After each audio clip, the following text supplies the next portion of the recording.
Joel Embiid has only had to play 56 minutes. Easy night for Embiid and the Sixers, who win it by 25. About the victory, it seems like you guys were just clicking on all cylinders, so to speak. And that second quarter, you guys shot like 68%. Yeah, man, we moved the ball. With the way they guarding me, really not allowing me to really catch the ball and doubling or triple teaming me as the ball's in the air. In that situation, I just gotta make plays. Get guys open, and we got a lot of shots out of that. Ben was wide open a lot of times. We have wide open shooters, so just moving the ball, just taking whatever the defense gives us, and just finishing it. Talk about your thrusting. I mean, right then and there, the crowd got excited. Everything. It looked. You guys went up 12 at that point. Game was over. I mean, take us through that experience. It's fun. I miss the crowd. I mentioned that in the past. DX is, my favorite.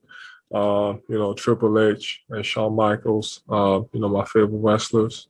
And obviously the group, was also my favorite. And, that's what they used to do. And also with the left side of the N1, it just makes sense to combine the both of them and, just enjoy myself. But at the end of the day, I miss the crowd. I like when they get loud because it doesn't only help me, it also helped the whole team. Just them by getting loud, it makes us play harder and, wanting to get more stops and get out in transitions and make plays. Thank you. Malika Andrews. Hey, Joel. I'm sorry it's a little loud in this arena. It's good to see you. I have two for you. First, speaking of the crowd, I'm just wondering, now you're headed back out on the road, seeing bigger crowds on the road. Does that fuel you in the same way, and why? There's no better crowd than, Philly fans. With a lot they get, how excited they get and now into the game they are. So it's not going to be the same feeling, but it's also, I love playing on the road also because, people boo you, they talk trash and, for me personally, it makes me play even better, just because I want to shut them up. So I'm excited, but I'm glad, we took care of business at home. So nice. It's time to go on the road and, trying to finish there. And then secondly, Joel, I'm just wondering how your playoff experience over the past couple of years, if you're seeing it, if you're feeling it now, if it's kind of coming to fruition, some of those things that maybe you've learned or maybe you've been working on previously. And, the game this year has completely slowed down for me. I'm just taking my time. Just letting it come to me. Like tonight, so they're sending 3 guys on me and, I'm making the right play. I just, in those situations, I just got to make the right plays and not force anything. And that's a sign that the game I just slow down for me. In the past, I would be trying to force. And my skill level was still good in the past, but this year there's a lot of stuff that I can use to counter. Like if they want to double me, I can just go to the nail, or I can play out a delay and attack that way. So there's ways that I can fight against double or triple teams. Thanks, Joel. John Clark. Hey, Joel, what did you think of Ben Simmons' aggressiveness from the start? Now, last time he was facilitating mostly, and then tonight he really kind of took over himself early on. Oh, you needed to. Like I mentioned, with the way that we're guarding me, just the gravity, got guys open. He was a recipient of that.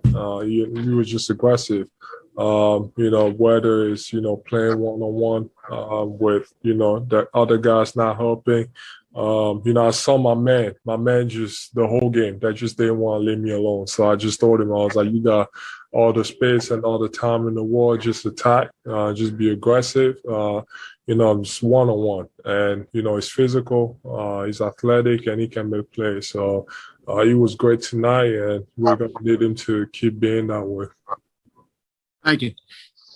Jeff Skaversky.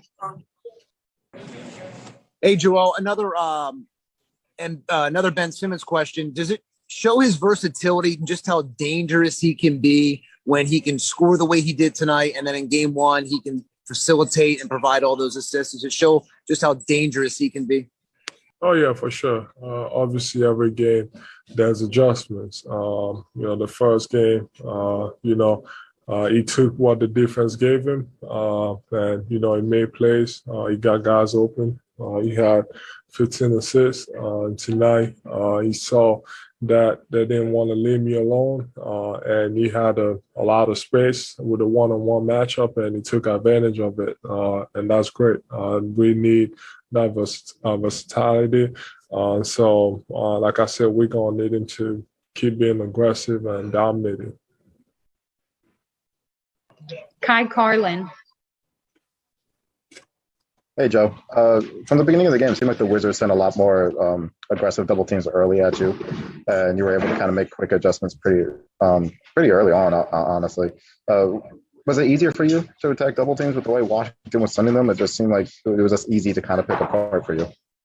I expected it. You go into every game, the first game, they send double teams, but they weren't coming as aggressive as they did tonight. And I took advantage of it. And, there were more coming on the dribble. Tonight, before the game, I just knew that they weren't going to let me dribble the ball. They were going to try to get the ball out of my hands. So, since the past 2 days, I knew what the game plan was going to be, what I had to do. And in that case, just, make plays for my teammates. I might not, get a lot of assists, but just the gravity of, like I mentioned, their guys, they didn't want to leave me alone. And, that gives a lot of space to my teammates. And, if people are going to guard me that way, at the end of the day, if we score, that's all that matters. And then real quick about Tobias, I think at 1909 for 13 shooting, what kind of layer does that add to you guys offensively when he's just in a groove and really efficient like that? Well, it's been great. It just didn't happen now. It's been great all season. Just being aggressive, being efficient. The underrated part about, his game this year has been his defense. He's been great on that end too. So, like I said, same thing that I said about Ben, we're going to need him to, keep being that efficient and aggressive. Thanks, Joe. Ben Simmons is available at the secondary link. And last question, Austin Krell. Hey, Joel, it looked like you had a little bit of an exchange with Bradley Beal in the third quarter. Would you be able to dive into what was said? He was trying to complain that he didn't get a call, and I just told him to just shut up because it wasn't a foul. It's just whatever. It's within the game. We're having fun, trying to dominate. So a little trash talk doesn't hurt. Thank you. Yeah. I just told him to shut up. Yeah. Joel Embiid said, we don't want Doc Rivers to shut up.